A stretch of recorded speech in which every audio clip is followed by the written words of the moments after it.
हाय दोस्तों, college news में आपका स्वागत है। दोस्तों आज इस वीडियो में रिज़ल्ट के बारे में बात करेंगे। फाइनली जब से न्यू एजुकेशन पॉलिसी आया है, जब से क्रेडिट बेस्ड सिस्टम लग गया है, तब से आपके जो रिज़ल्ट हैं वो परसेंटेज और टोटल मार्क में ना आकर आपके जो नंबर्स हैं CGPA, OGPA और SGPA में आता है। तो कई सारे स्टूडेंट को नहीं समझ पाते हैं कि कैसे हमारा परसेंटेज निकलेगा, CGPA क्या है, SGPA क्या है। साथ ही साथ रिज़ल्ट में किसी में INC लिख किया जाता है, इनकम्प्लीट, किसी में स्टार, किसी एक सब्जेक्ट में स्टार बन जाता है, या कैरी फॉरवर्ड लिख के आ जाएगा, फेल लिख के आ जाएगा। थ्योरी में पास होने के बाद भी फेल लिख के आता है। क्यों लिख के आता है? कितना नंबर पास मार्किंग है, परसेंटेज कैसे निकलेगा, कैरी ओवर रहेगा तो क्या करना होगा, ABS लिखा है तो क्या करना होगा।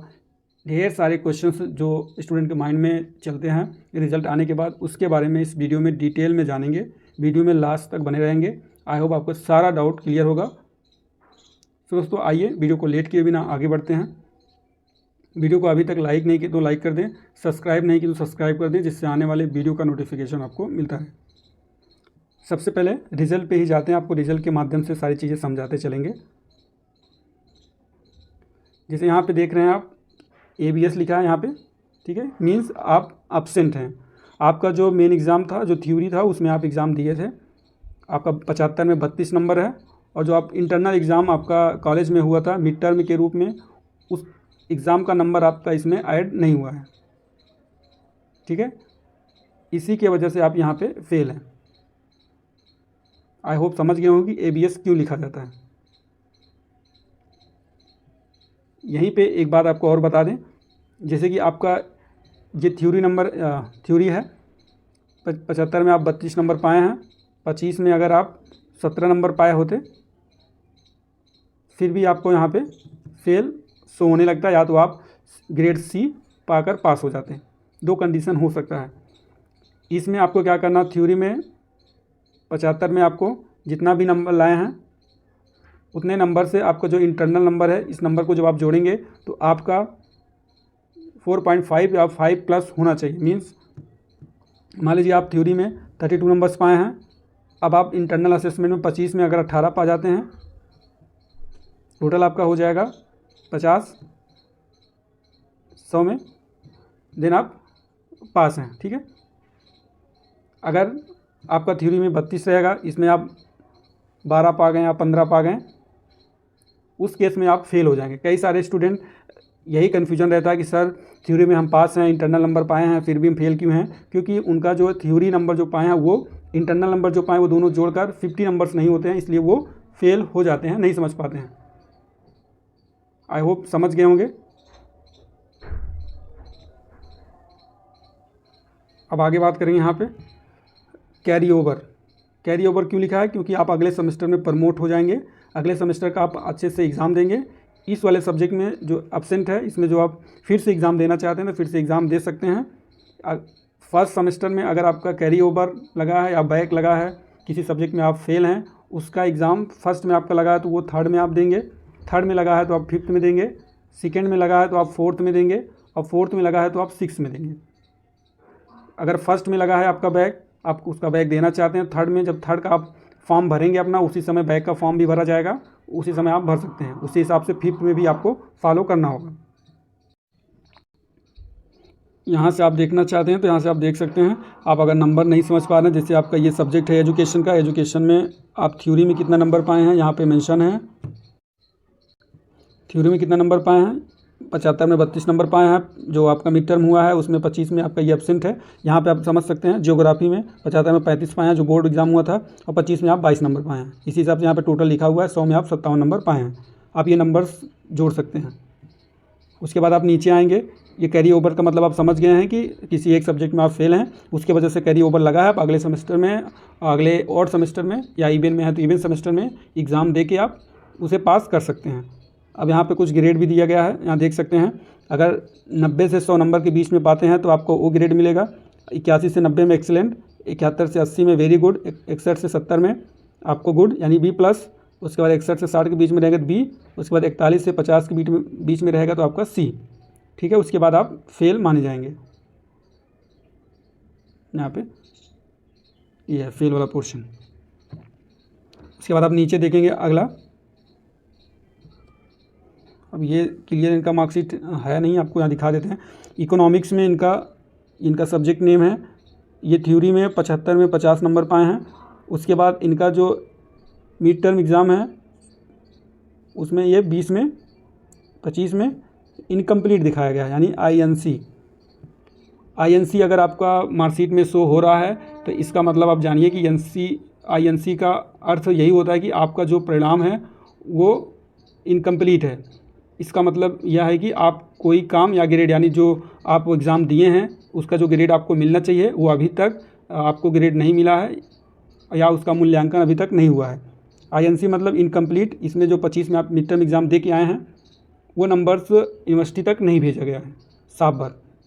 कभी कभी ऐसा हो जाता है, आप ये जिनका भी INC लगा हो वो एक बार अपने कलीग से पूछ लें, अपने क्लास फेलो से पूछ लें। अगर सब में लगा होगा तो हो सकता है कि यहाँ से जो सेशनल नंबर है, जो मिड टर्म नंबर है, किसी का ना भेजा गया हो। डिपार्टमेंट में आप बात करेंगे तो ये नंबर तुरंत भेजा जाएगा, उसके बाद आपकी मार्कशीट करेक्शन हो जाएगी।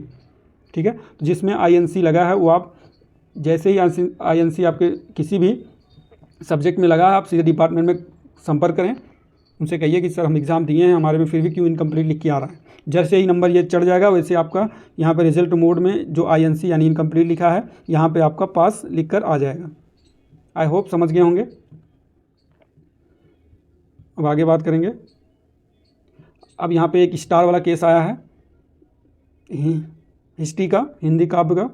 इसमें इनका जो थ्योरी है, थ्योरी में 46 नंबर पाए हैं और सेशनल यानी जो इनका मिड टर्म 25 में 20 नंबर पाए हैं। बाकी सारे सब्जेक्ट में ये पास हैं। यहाँ से आप देख सकते B+C B+B क्वालिफाई सभी में पास हैं। इस वाले सब्जेक्ट में ये फेल हो रहे थे। मेन सब्जेक्ट जो है इसमें इनको ग्रेस मार्क दिया है, स्टार लगा है, इसका मतलब कि आपको ग्रेस मार्क दिया गया है। मीन्स अगर किसी छात्र को पास करने के लिए कुछ अतिरिक्त अंक दिया जाता है तो स्टार का निशान लगाया जाता है। तो इनको पास करने के लिए एक ही सब्जेक्ट था, इसलिए इनको अतिरिक्त नंबर देके पास किया गया है, इसीलिए स्टार लगा है। ठीक, आई होप समझ गए होंगे ग्रेस मार्क। आगे बात करेंगे।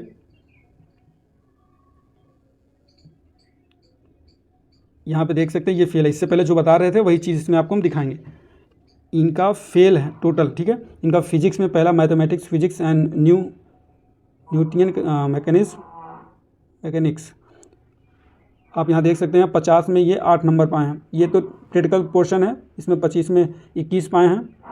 उसके बाद इधर 25 में 22 पाए हैं, फिर 75 में 30 नंबर पाए हैं। तो सबसे पहली वाली पोर्शन उसमें देखेंगे आप, टोटल 75 में 30, उसके बाद 50 में 8, फिर 25 में 22। इसमें इनका फेल है क्योंकि 22 8 30 हो रहा है। इसमें देखिए 30 20 50 52, इस वाले 50 में ये 8 नंबर पाए हैं। इसमें अगर 10 प्लस पाए होते आई होप ये पास होते हैं यहाँ पे। तो इसीलिए आपको आपका जो इंटरनल नंबर है, जो प्रैक्टिकल नंबर है, साथ ही साथ आपका जो थ्योरी नंबर है, सब में आपका नंबर ठीक होना आवश्यक है। ऐसा नहीं है कि एक में बहुत ज़्यादा नंबर आ जाए, किसी में बिल्कुल कम आ जाए, तो उस केस में भी आप फेल हो सकते हैं। क्योंकि इनका जो अर्न क्रेडिट है, ये जो क्रेडिट यहाँ पे मेंशन है, ये जो क्रेडिट इनका क्रेडिट ये 0 आ रहा है। यही क्रेडिट 2 या 4 कुछ होता है तो ये पास होते हैं। ठीक है, क्रेडिट काउंट किया जाता है। तो क्रेडिट जो होता है, तीनों जो पोर्शन है आपका सेशनल, मिड टर्म और थ्योरी, तीनों मिला के उसके क्रेडिट निकाला जाता है। कितने क्रेडिट का सब्जेक्ट है उससे गुणा किया जाता है, इसी हिसाब से निकाल के इनका जो क्रेडिट है 0 आया, इसलिए इस सब्जेक्ट में ये फेल हो गए। उसी हिसाब से यहाँ पे सेकंड में भी देखेंगे आप। थर्ड में मैथमेटिक्स में 75 में 8 नंबर पाए हैं, 25 में 22 नंबर पाए हैं। ये तो आपका 25 और 75 यानी 100 नंबर में ये टोटल 40 नंबर पाए हैं, जबकि ये 40 प्लस होना चाहिए। उस केस में भी ये फेल है। यहाँ पे 100 में 30 पाए हैं, इसमें भी 35 प्लस होना चाहिए। इस वजह से इसमें भी ये फेल हैं। इनका जो टोटल क्रेडिट था 6 था, उसमें से वो 0 क्रेडिट पाए हैं। ठीक है, इसलिए इस सब्जेक्ट में भी ये फेल हैं। उसके बाद इनका जो फाइनल रिज़ल्ट है वो फेल है।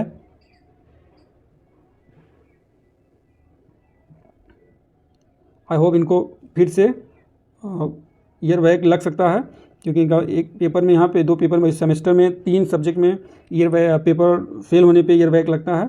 आई होप इनका मेजर सब्जेक्ट एक मेजर है, एक माइनर है, दोनों मेजर ही है। तो आप एक बार डिपार्टमेंट में आप संपर्क कर लेंगे कि आपके यहाँ जो फ्रेमवर्क क्या यूज़ हो रहा है, तो आपके डिपार्टमेंट में आपको बता देंगे कि इस केस में क्या करना है। आपको प्रमोट होना, अगर प्रमोट अगर होते तो यहाँ पे आपको प्रमोट लिखा हुआ मिल जाता। ठीक है, यहाँ पे प्रमोट लिखा हुआ मिल जाता है, लेकिन इसमें डायरेक्ट फेल लिखा हुआ है। एक बार आप अपने डिपार्टमेंट में कांटेक्ट कर लीजिए, फिर आगे आपको क्या प्रोसेस करना है वो भी आप उस हिसाब से आपको अपना कार्य करना है। अब बात करेंगे परसेंटेज का। आई होप ABS की बात नहीं की है, जिसमें ABS लिखा है। अगर ABS आप में लिखा है तो यानी उस सब्जेक्ट में आप अब्सेंट हैं, ठीक है। एक वर्ड था INC, इनकम्प्लीट, यानी आपका जो नंबर है, आपका जो मूल्यांकन है वो नहीं हुआ है, मीन्स आपका नंबर कॉलेज से यूनिवर्सिटी तक भेजा ही नहीं गया।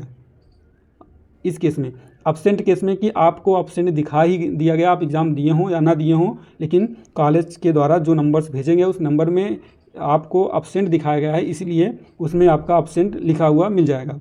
अच्छा, कभी कभी इन INC जो होता है इनकम्प्लीट और ABS जो होता है अब्सेंट का, ये सर्वर एरर की वजह से भी हो जाता है, मार्कशीट जब फ्रेमवर्क होती है उसकी वजह से भी हो सकता है। तो एक बार ये इसका समाधान आपको कॉलेज में ही मिलेगा, जिस सब्जेक्ट में है उस सब्जेक्ट के डिपार्टमेंट में या उस सब्जेक्ट के टीचर से जब आप बात करेंगे तो आई होप आपका प्रॉब्लम सॉल्व हो जाएगा। सबसे पहले आपको क्या करना है, अपने क्लास फेलो को देखना है कि सब में वही है कि सिर्फ आप में है, उसके बाद तब आपको कॉलेज में लेके जाना है।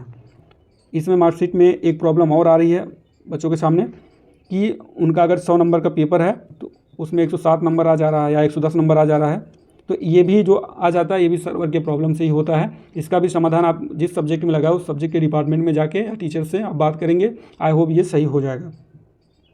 अब बात करेंगे रिज़ल्ट के बारे में, कैसे परसेंटेज आप निखारेंगे। एक होता है आपका SGPA, एक होगा आपका CGPA, दो होता है। SGPA आपका प्रत्येक एक सेमेस्टर को रिप्रेजेंट करता है, CGPA जो है आपका टोटल सेमेस्टर को रिप्रेजेंट करता है। तो आप चाहे आपका SGPA हो चाहे आपका CGPA हो, आपको क्या करना है, जैसे आप में SGPA इनका 6.40 ये CGPA है, इसमें आपको इंटू 9.5 से डायरेक्ट गुणा कर देना है। आपका जो परसेंटेज आएगा लगभग 60.8% आपका आएगा, यही आपका परसेंटेज है। उसी हिसाब से इससे पहले जो एक रिजल्ट और था उसका भी बता दें।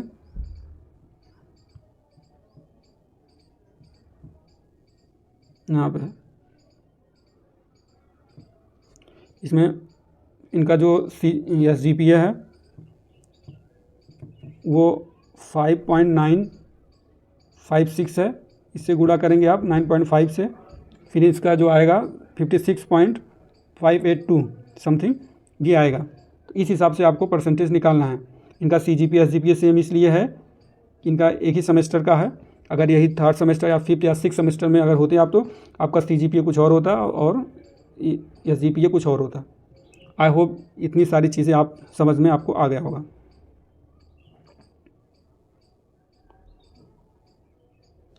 सो दोस्तों, आशा करता हूँ वीडियो आपको पसंद आया होगा। वीडियो को लाइक एंड सब्सक्राइब करें, बाद में बेल आइकन को प्रेस करें, जिससे आने वाले वीडियो का नोटिफिकेशन आपको मिलता रहे। अभी भी कोई डाउट हो तो कमेंट बॉक्स में कमेंट कर सकते हैं, नहीं तो डिस्क्रिप्शन बॉक्स में जाके टेलीग्राम चैनल ज्वाइन कर सकते हैं, वहाँ से आप अपने क्वेश्चंस को पूछ सकते हैं। वीडियो को लाइक एंड शेयर करना ना भूलें। जय हिंद, जय भारत।